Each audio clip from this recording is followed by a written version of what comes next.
Alright, hello there, and welcome to another video. So, it's finally happened. We've gotten an update. Now, spoiler warnings ahead. It's not a major update, it's just a bug fix. So this is a beta update that is live on Steam. In order to kind of avail of it, you have to enable the beta function on Steam.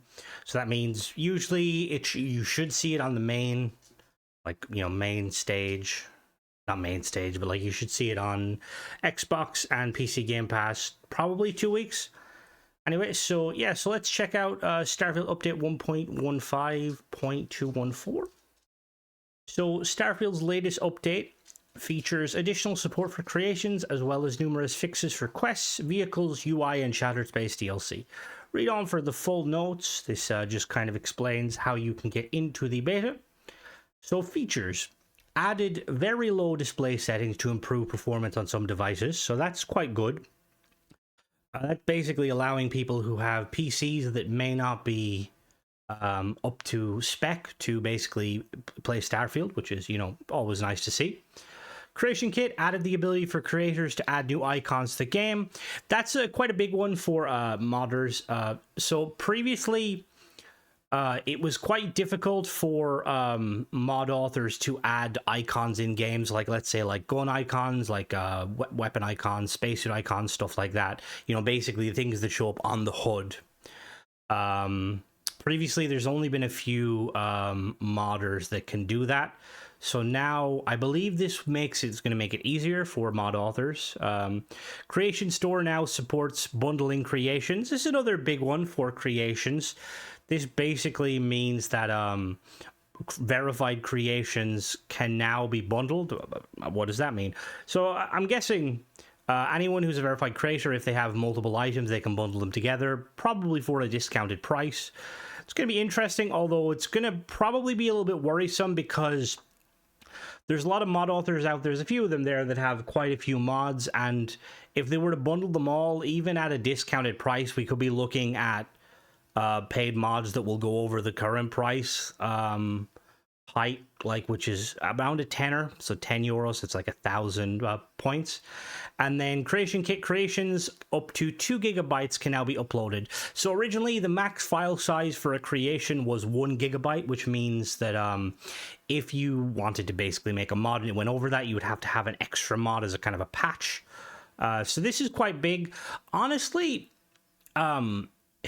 with paid mods kind of getting larger and larger, like I don't know the ins and out of kind of like how much size equates to, let's say, adding stuff. I know weapon skins and armor skins can be quite size hungry, whereas quests and stuff I'm not really sure. But I do think that Bethesda should, if they can, they should definitely increase the size. Specifically for verified creators. Like if verified creators want to actually do some proper, DLC like content, let them have the file size if needed. Anyway, on to the general bug fixes. Alright, sorry, I'm back. So the bug fixes. We've got creations resolved a possible error when restoring load order if a large number of mods were installed and then deleted. I thought that happened quite a bit. Basically, if you delete your load order and then you load a save, Creation Kit resolved the possible crash when loading a plugin with the ingredient form. I have no idea what that means, but it's to do with the Creation Kit itself. Addressed a possible control lock that could occur when changing views at the same time as sitting in the pilot seat while landed. Addressed a rare movement lock that was possible during forced dialogue scenes. Addressed a control lock that could occur if a vehicle creation was disabled while loading a save dependent. I had that happen quite frequently. Basically, if you downloaded a ship mod and then you uninstalled the ship mod while in the ship, which realistically you shouldn't be doing that. Rare control that would occur immediately opening a menu after loading a save during takeoff. Fix an issue that could prevent exiting the vanity camera on PC. So vanity camera is, I think that's basically when you're third person spinning the camera. Fix a possible crash related to moving or removing buildings at the main outpost in Andrafon. Resolved a rare crash that occur when entering Unity. Addressed an issue where rapidly pressing quick save could result in some quick saves being removed. General crash stability fixes, creation UI fixes, and improvements. Gameplay. Skills. The cargo link and robot build limit from the outpost skills should now persist after going through the Unity. Weapons. The Space Adept Legendary no longer has the negative effect for terrestrial damage, so it's basically just a straight stat bonus. Gameplay options addressed an issue with some interiors that prevented cargo access. Gameplay option clarified the status effect text for malnourished and hydrated. Fixed a grav jumping issue that could occur after being hailed in Freestar UC space. Fixed a rare issue that could impact items displayed in the Razor Leaf. Fixed an issue with missiles that could prevent XP rewards. Fixed a player placement issue that could occur if a new creation was installed and a save was loaded in the UC Vigilance. Resolved an issue where creatures could get moved to water if they ever became stuck. Address an issue where dropped items could lose their stolen status.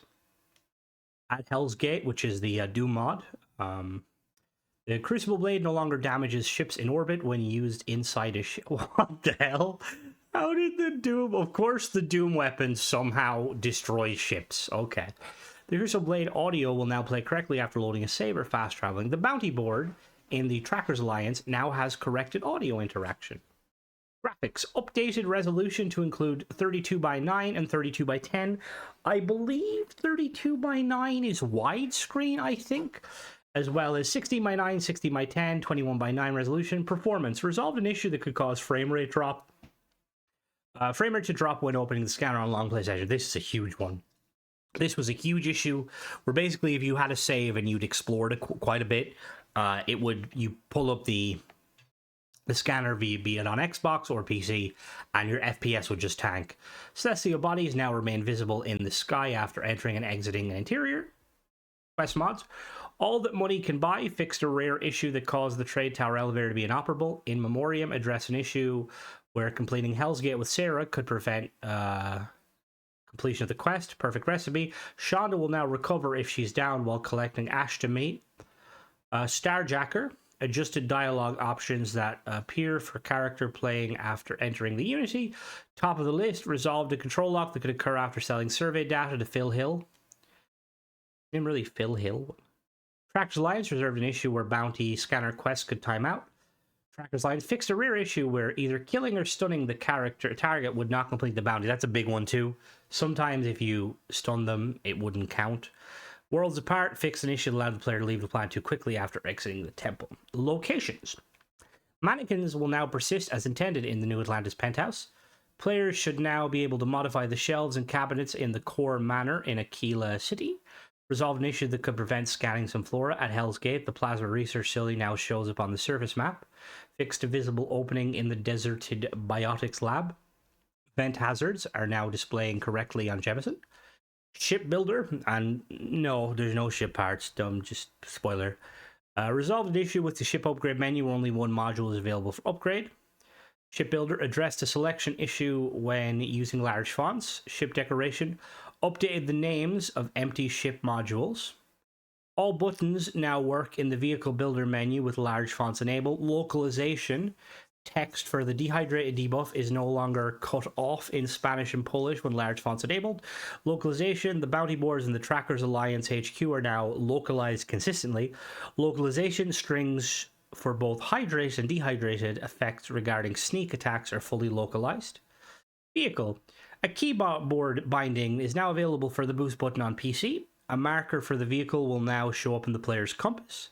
Resolved a camera issue that could occur for the player with maxed out surveying skills. Improved logic for entering and exiting the vehicle when it's partially obstructed. This is quite cool because I think originally if you tried to park in any of the bays where like the cargo bays where they would fit, it basically wouldn't allow you to exit, so maybe now it will. Addressed a visible artifact with the Rev 8 when boosting in foggy conditions. The vehicle will now deploy when landing at locations other than spaceports or landing pads. Why did it never? Okay, that's weird.